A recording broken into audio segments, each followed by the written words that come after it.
Hello বন্ধুরা, good morning. তোমরা সবাই কেমন আছো? আই হোপ তোমরা সবাই অনেক ভালো আছো আর অনেক সুস্থ আছো। তোমাদের সবাইকে সঙ্গে নিয়ে আমি দীপিকা রানাঘাটের ছোট্ট একটা গ্রাম থেকে চলে এসেছি নতুন আরও একটি ব্লগ নিয়ে। আমার নতুন আরও একটি ব্লগে তোমাদের অনেক ওয়েলকাম, অনেক ভালোবাসা। ভিডিওটি প্রথম থেকে শেষ পর্যন্ত দেখার অনুরোধ রইল।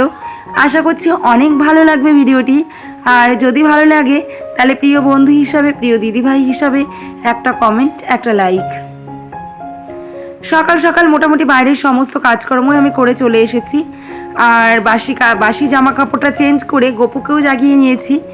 আর ওদিকে ভাত আর ডালটা বসিয়ে ধুয়ে এসেছি। তারপরে দেখো চলে এসেছি ঘরের বিছানা দুটো গোছাতে। আর এই যে নতুন বেড কভারটা দেখতে পাচ্ছ, দুটো ঘরেই নতুন বেড কভার। তো এটা পয়লা বৈশাখের দিন পাতা হয়েছিল। মা বলতো, ছোটোবেলায় শুনতাম যে নতুন বছরে নতুন দিন ভালোভাবে চলবি, সবার সাথে ভালো মতো কথা বলবি, যা ভালো ভালো কাজ করবি, মন দিয়ে পড়াশোনা করবি, কারণ নাকি নতুন বছরে প্রথম দিনে যেটা করব সারাটা বছর নাকি তেমনভাবেই চলে। তো জানি না কথাটা আদৌ সত্যি কি না, তবে মায়ের থেকে যেমনটা শিখেছি আমাদের সন্তানদেরও আমি এখন তেমনভাবেই বলি যে তোরা প্রথম দিনে ভালো করে পড়াশোনা কর, ভালোভাবে থাক, কারোর সাথে তর্ক করবি না, আর ভালো মতো চলবি, ভালো ভালো সব কিছু করবি, তাহলে সারাটা বছর ভালোভাবেই যাবে। জানি না বিয়ের পর কতটা কি নতুন বছরে তেমনভাবে চলতে পারি, তবে আমাদের মতো গৃহবধূদের কিন্তু একঘেয়েমি কাজ। সকাল থেকে সেই রাত পর্যন্ত আমাদের কাজে কিন্তু কোনো পরিবর্তনই আসে না। তো যাই হোক, সকালে দেখতেই পেলে বাবুকে একটু আদর করে নিলাম, অনেকদিন আদর করা হয় না। আর বাবু বড় হয়েছে পর থেকে ওকে আদর করলে ও জানি কেমন একটু লজ্জা লজ্জা পায়, তবুও মাঝে মাঝে আমি জোর করে একটু আদর করে দিই। বিছানা তুলে রান্না চাপিয়ে দিয়েছিলাম, ভাত আর ডালটা হয়ে গেছিল। আর শাক ভাজাটা বসিয়ে দিয়েছি ওদিকে। আর কালকের একটু মাংস ছিল, তো সেটা দিয়েই বাবুকে ভাতটা দিয়ে দেবো। বাবুর পরীক্ষা চলছে যেহেতু, বাবু এটা দিয়ে খেয়ে স্কুলে চলে যাবে। আর এখানে দেখো শাক ভাজাটাও আমার হয়ে গেছে। এটা ছিল নোটে শাক। তো এই শাকটা আমার ভীষণই প্রিয়, ভীষণই প্রিয়, খুব ভালো লাগে। আমাদের বাড়িতে শাক বলতে সবাই ভীষণ ভালো খায়। আর এদিকে দেখো আলু আর পটল কেটে নিয়েছে। আর এটা কালকে সেই চিংড়ি মাছটা। তোমরা দেখেছিলে মাংস আর চিংড়ি মাছ তোমার দাদাভাই একসাথে এনেছিল। তো আমি আবার কি করেছি, বুদ্ধি খাটিয়ে মাংসটা রান্না করে চিংড়ি মাছটা কিন্তু রেখে দিয়েছিলাম। তার কারণ বলতো কি, মাংস হলে বাড়িতে বাচ্চারা আমি দেখেছি অন্য কিছুই খায় না। তো শুধু শুধু চিংড়ি মাছের তরকারিটা এক্সট্রা করে কেন রান্না করব? রান্না করলে আমি জানি খাওয়া হবে, ওই একটু ফেলাচড়া করে নাক সিটকে খাওয়া হবে। তার কারণ মাংস হলে বাচ্চারা তো কিছু আর লাগবেই না। আর আমরাও দুপুরবেলা শুধু একটা বাড়ি খেয়েছিলাম, রাত্রেবেলা তো মেলায় গেছিলাম, তোমরা দেখেছিলেই। রাত্রে আমাদের তেমন করে খাওয়া দাওয়া কিছু হয়নি। আর ওই দুপুরবেলা মাংস ঝোল, পটল ভাজা, উচ্ছে ভাজা, চাটনি দিয়ে কিন্তু বেশ খাওয়া হয়ে গেছিলো। আর বুদ্ধি করে আজকে একটুখানি চিংড়ি মাছটা তুলে রেখেছিলাম দেখে আজকের দেখো সংসারের খরচটাও কিন্তু বেশ বেঁচে গেল, এবং সংসারেও কিন্তু খরচটা বেশ আয় হয়ে গেল, তাই না বলো বন্ধুরা? একটু বুদ্ধি খাটিয়ে চললে কিন্তু এইভাবে আমরা সংসারে ইনকাম করে আয় না করতে পারলে কি হবে, এইভাবে কিন্তু আমরা ঠিক একটু না একটু টুকিটাকি আয় করতে পারি। আমার পটল চিংড়িটা হয়ে গেছে। আর পটল চিংড়ির রেসিপিটা তোমরা যদি জানতে চাও অবশ্যই আমাকে কমেন্ট করে জানিও, আমি অবশ্যই তোমাদের বলে দেবো। আর পটল চিংড়িটা কিন্তু খেতে সেই হয়েছিল। সকালে মোটামুটি সবার খাওয়া দাওয়া হয়ে গেছে। আর আমি দেখো একটা ফল নিয়ে নিয়েছি আর দুটো কলা। তো ব্রেকফাস্টে আমি এটাই করে নেব। আর সকালে তোমাদের দেখাইনি, যেটা তোমাদের শেয়ার করিনি, সেটা হলো আমি 1 গ্লাস ছাতু গুলিয়ে খেয়েছিলাম।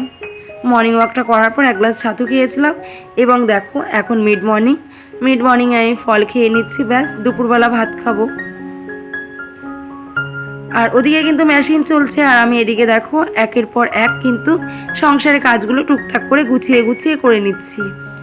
তার কারণ বলো তো কি, সংসারের কাজ যেহেতু আমাকে এক হাতে করতে হবে, তো সেহেতু ফেলে রেখে কোনো লাভ নেই। তার গোছগাছ করে যদি পরপর এক এক করে কাজগুলো করতে থাকি, তো কাজেরও কিছুটা আয় হয়, সময়ও কিছুটা সেভ হয়, এবং বাড়িঘরগুলোও কিন্তু বেশ পরিষ্কার এবং চকচকে থাকে, এবং কাজকর্মগুলোও কিন্তু বেশ পরিষ্কারভাবে হয়ে যায়। আর কয়েকদিন ধরে যা প্রচণ্ড গরম পড়েছে, গরমের জ্বালায় আর কিছুই ভাল লাগছে না। তো তোমাদের ওখানে কেমন কি গরম পড়েছে একটু কমেন্ট করে আমাকে জানিও।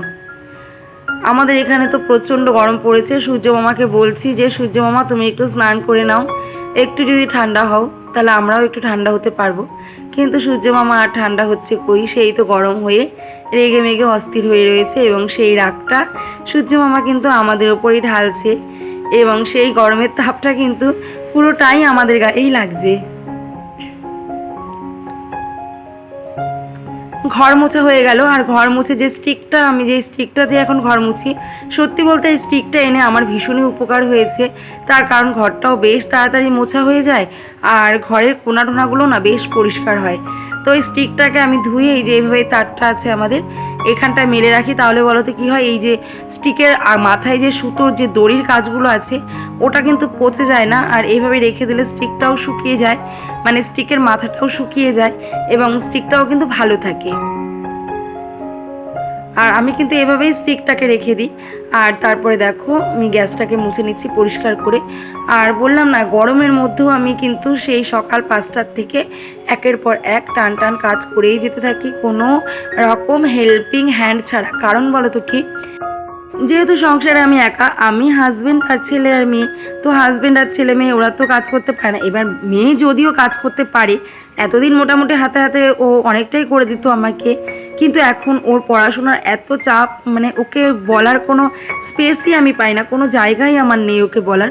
তবু ও যতটা পারে মোটামুটি করে দেয়। ওইদিকে আমার সমস্ত কাজকর্ম হয়ে গেছে, দেখো আমি এখন পুজোটাও দিতে চলে এসেছি, স্নান টানও কমপ্লিট হয়ে গেছে। এখন আমি সুন্দর করে গপুকে স্নান করাবো, গপুকে স্নান করিয়ে পুজো দেবো। আর সবটাই তোমরা দেখতে পাচ্ছ, সকাল থেকে আমি কিন্তু এক হাতেই সমস্ত কিছু করে যাচ্ছি। আর এমন যদি হতো, আমার শাশুড়ি মাও একটু অসুস্থ, উনিও কোনো কাজ করতে পারেন না, উনি যদি একটু পুজোটাও দিয়ে দিত তাও কিন্তু আমার অনেকটাই উপকার হতো। কিন্তু উনি মানে ঠিকঠাক করে একা একা বসতে পারে না, উঠতে পারে না, ওনাকে বসাতে ওঠাতে একটা মানুষ প্রয়োজন হয়। এই জন্য আর ওনাকে কোনো কাজের কথা বলার মতো কোনো জায়গাই থাকে না আমার। আর আমি না, সত্যি কথা বলতে কি, আমি বলিও না, কারণ আমি সকাল থেকে নিজে হাতে যদি টুকটুক করে গুছিয়ে পরিপাটি করে কাজ করি না, তাহলে কাজগুলো বেশ একটু গোছালো হয় এবং পরিপাটিও হয়। আর না অত বাধো বাধো লাগে না, আমার নিজের হাতে কাজ করি, নিজের মতো করে কাজ করি আর নিজের একটা রুলসে কাজ করি। আমার মনে হয় এটাই বেশ ভালো, আমি কমফোর্টেবল ফিল করি এটাতে। তো এতে আমার কোনো অসুবিধা হয় না। সে যতই গরম পড়ুক, যতই শীত পড়ুক আর যতই বর্ষা নামুক, আমার মাথায় একটা চাপ থাকে যে আমার কাজগুলো আমাকে একাই করতে হবে, একাই সামলাতে হবে। তো আমি তেমনভাবে কিন্তু সকাল থেকে রাত পর্যন্ত একা একাই কাজটা করতে থাকি। দেখো সুন্দর করে আমি পুজো দিয়ে দিলাম, আর তোমরা দেখতেই পেলে সকাল থেকে রাত পর্যন্ত কিভাবে আমি একা কাজ করছি। আর ওই যে বুদ্ধি খাটিয়ে মাছটুকু রেখেছিলাম, তোমরা দেখতে পেয়েছিলে, ওটুকু রেখেছিলাম দেখে আজকের সংসার খরচটা কিন্তু আমি অনেকটাই বাঁচাতে পেরেছি এবং স্বামীকে কিন্তু মানে কি বলবো, পরোক্ষভাবে, প্রত্যক্ষভাবে না করতে পারলেও পরোক্ষভাবে কিন্তু একটু সংসারে একটু হলেও আয় করেছি। এখন রাত করে দেখো মেয়ের ইচ্ছে হয়েছে ভুট্টা খাবে, ও পড়ে এসছে তোমার তখন বাজে 9:30, সেই সকাল 7টার থেকে পড়তে বেরিয়েছে, রাত 9:30টায় বাড়ি ঢুকেছে। মিডিলে একবার বাড়িতে শুধু ভাত খেয়েছিল আর একটু পড়াশোনা করে নিয়েছিল।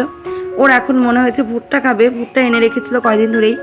তো ওকে সন্ধ্যাবেলা 9:30টার সময় আসার পর আমি ভাত খাইয়ে দিয়েছিলাম, আর এখন বাজে প্রায় 10টার বেশি।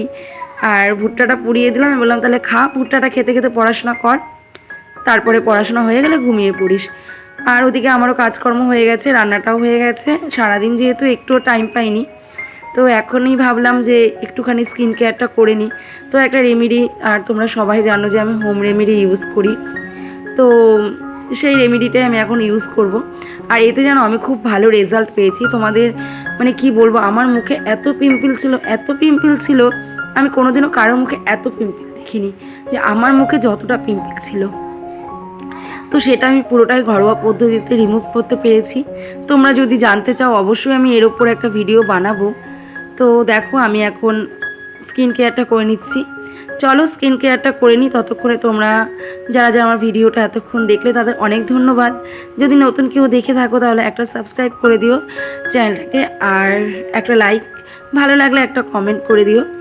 তো চলো, মোটামুটি রান্না বান্না খাওয়া দাওয়া সব হয়ে গেছে, এখন স্কিন কেয়ারটা করব, করে ব্যাস ঘুমিয়ে পড়বো, আর কোনো কাজ নেই।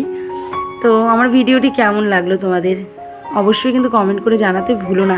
তোমরা সবাইকে যেমন সাপোর্ট করছো আমাকেও একটু সাপোর্ট করো, যাতে আমি এই চ্যানেলটা নিয়ে আরও অনেক বড় হতে পারি এবং অনেক দূর এগোতে পারি। তো টাটা, চলো। তো বন্ধুরা দেখো, সারাদিন সময় পাইনি, এখন রাত করে এগুলো করছি। তো ভূত হয়ে গেছি পুরো, দেখতে তো পুরো ভূতের মতোই লাগছে।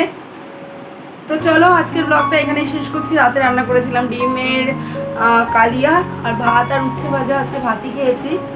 তো চলো টাটা, গুড নাইট, দেখা হবে আবার কালকে সেম টাইম নেক্সট কোনো ব্লগ নিয়ে। ততক্ষণ সবাই সুস্থ থেকো, সবাই ভালো থেকো এবং আমাকে একটু আশীর্বাদ করো, একটু সাপোর্ট করো। তো চলো টাটা, গুড নাইট, সবাইকে গুড নাইট।